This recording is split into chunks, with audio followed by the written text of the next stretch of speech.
Well, decades after the Colonial Parkway murders, one of the victims' brothers is seeking answers. He says part of the reason the case is still unsolved, the FBI and Virginia State Police are not communicating. 10 of your side's investigative reporter Chris Horne is here with a story new at 5.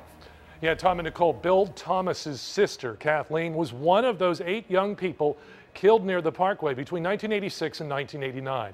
He and his family have met with several lead FBI investigators in that case. And now the Virginia State Crime Commission is looking at ways to get the key agencies to talk to each other.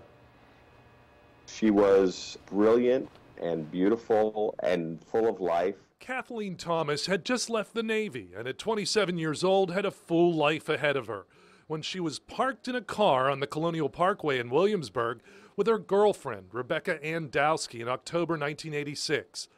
The two were strangled, their throats slashed, and their car was found pushed down a ditch. Now, 28 years later, it's not just Thomas and Dowski's murderers who remain unsolved, but 3 other couples who were killed in the same area, known as the Colonial Parkway murders. This is probably the highest profile potential serial murder in the Commonwealth of Virginia's history. Bill Thomas is Kathleen's brother.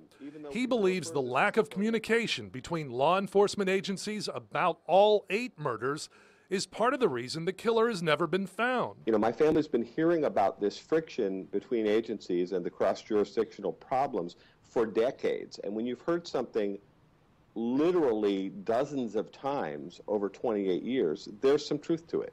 It's why Thomas is encouraged to see the Virginia State Crime Commission looking at more recent cases like Hannah Graham's and Alexis Murphy's, where Virginia State Police and FBI work together to coordinate their response. The agencies are also listening to Morgan Harrington's family about creating a family resource guide when your loved one goes missing. It's something Thomas wishes his family had 28 years ago. I'm thrilled that the legislature is looking into taking steps like this, and I think that Dan and Jill's recommendations are spot on. And the proposed recommendations come up for a vote by the State Crime Commission on December 2nd. Those recommendations will then go to the legislature. I'm Chris Horne, 10 on your side.